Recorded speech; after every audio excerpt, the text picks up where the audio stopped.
Assalamualaikum warahmatullahi wabarakatuh. Perkenalkan, nama saya Nel Fadila dari kelas Manajemen 19E NPM 194112227. Di sini saya akan menjelaskan materi tentang manajemen risiko bisnis dan strategis.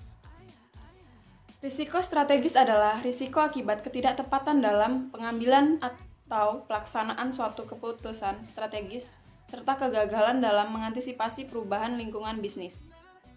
Timbulnya risiko strategis antara lain karena 1. Kelemahan perusahaan dalam proses formulasi strategi dan ketidaktepatan dalam perumusan strategi. Yang kedua, sistem informasi manajemen yang kurang memadai.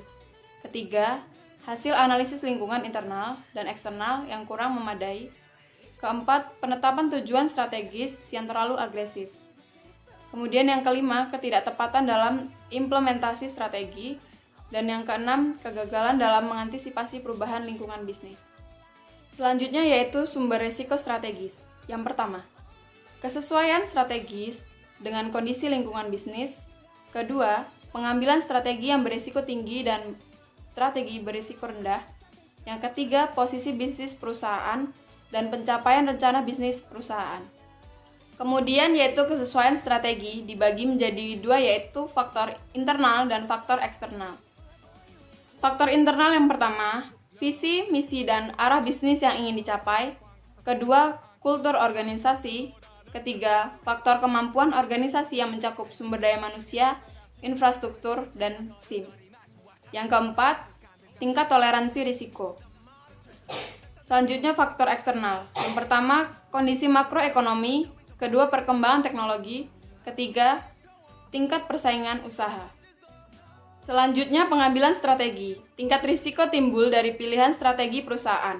Yang pertama, berisiko rendah di mana perusahaan melakukan kegiatan usaha pada pangsa pasar dan nasabah yang telah dikenal sebelumnya, atau menyediakan produk yang bersifat tradisional sehingga tingkat pertumbuhan usaha cenderung stabil dan dapat diprediksi.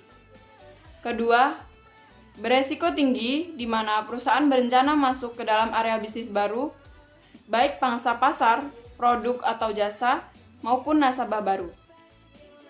Posisi bisnis perusahaan dilihat dari beberapa sisi. Yang pertama, pasar di mana perusahaan melaksanakan kegiatan usaha. Kedua, kompetitor dan keunggulan kompetitif. Ketiga, efisiensi dalam melaksanakan kegiatan usaha. Keempat, diversifikasi kegiatan usaha. Kelima, cakupan wilayah operasional. Keenam, kondisi makroekonomi dan dampaknya pada kondisi perusahaan.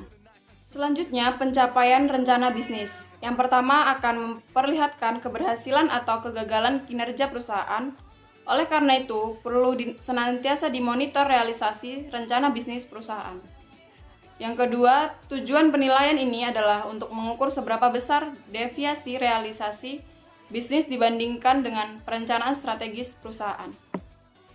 Tujuan manajemen risiko strategis yaitu untuk memastikan bahwa proses manajemen risiko dapat meminimalkan kemungkinan dampak negatif dari ketidaktepatan pengambilan keputusan strategis dan kegagalan dalam mengantisipasi perubahan lingkungan bisnis.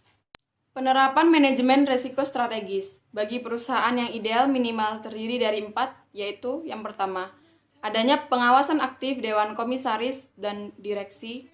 Kedua, kebijakan dan prosedur manajemen risiko serta penetapan limit risiko. Ketiga, proses identifikasi, pengukuran, pemantauan, dan pengendalian risiko serta sistem informasi untuk risiko strategis. Dan yang keempat, sistem pengendalian intern. 1. Pengawasan aktif Dewan Komisaris dan Direksi, yaitu kewenangan dan tanggung jawab Dewan Komisaris dan Direksi dalam menyusun dan menyetujui rencana strategis dan rencana bisnis dan mengkomunikasikan kepada penjabat dan atau pegawai perusahaan pada setiap jenjang organisasi. Kemudian sumber daya manusia. Perusahaan harus menerapkan sanksi secara konsisten kepada pejabat yang telah terbukti melakukan penyimpangan dan pelanggaran terhadap ketentuan intern dan ekstern, serta kode etik internal perusahaan. Selanjutnya, organisasi manajemen risiko strategis, yaitu unit bisnis dan unit pendukung bertanggung jawab memastikan bahwa praktik manajemen risiko strategis dan pengendalian di unit bisnis telah konsisten dengan kerangka manajemen risiko strategis.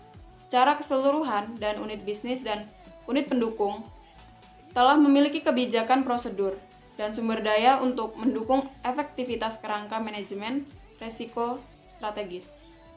Yang kedua, kebijakan prosedur dan penetapan limit. Strategi manajemen risiko dalam penyusunan strategi perusahaan perlu: yang pertama, memahami kondisi lingkungan bisnis, ekonomi, dan industri di mana perusahaan beroperasi, termasuk bagaimana dampak perubahan lingkungan terhadap bisnis, produk, teknologi, dan jaringan kantor perusahaan. Yang kedua, mengukur kekuatan dan kelemahan perusahaan terkait posisi daya saing, posisi bisnis perusahaan di industri, dan kinerja keuangan, struktur organisasi, dan manajemen risiko. Infrastruktur untuk kebutuhan bisnis saat ini dan datang, kemampuan manajerial, serta ketersediaan dan keterbatasan sumber daya perusahaan. Yang ketiga, menganalisis seluruh alternatif strategi yang tersedia setelah mempertimbangkan tujuan strategi serta toleransi risiko. Kemudian, kebijakan dan prosedur perusahaan harus memiliki kecakupan prosedur, yaitu untuk dapat mengidentifikasi dan merespon perubahan lingkungan bisnis, dan untuk mengukur kemajuan yang dicapai dari realisasi rencana bisnis dan kinerja sesuai jadwal yang ditetapkan. Selanjutnya, limit. Limit risiko strategis secara umum terkait dengan batasan penyimpangan dari rencana strategis yang telah ditetapkan, seperti limit deviasi anggaran dan limit deviasi target waktu penyelesaian. Dan yang ketiga, proses identifikasi, pengukuran, pemantauan, dan pengendalian risiko serta sistem informasi untuk risiko strategis.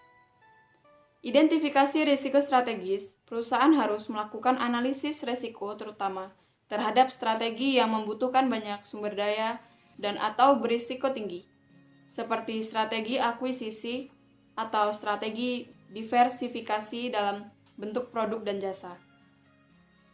Pengukuran risiko strategis menggunakan indikator berupa tingkat kompleksitas strategis bisnis perusahaan, posisi bisnis perusahaan di industri, dan pencapaian rencana bisnis.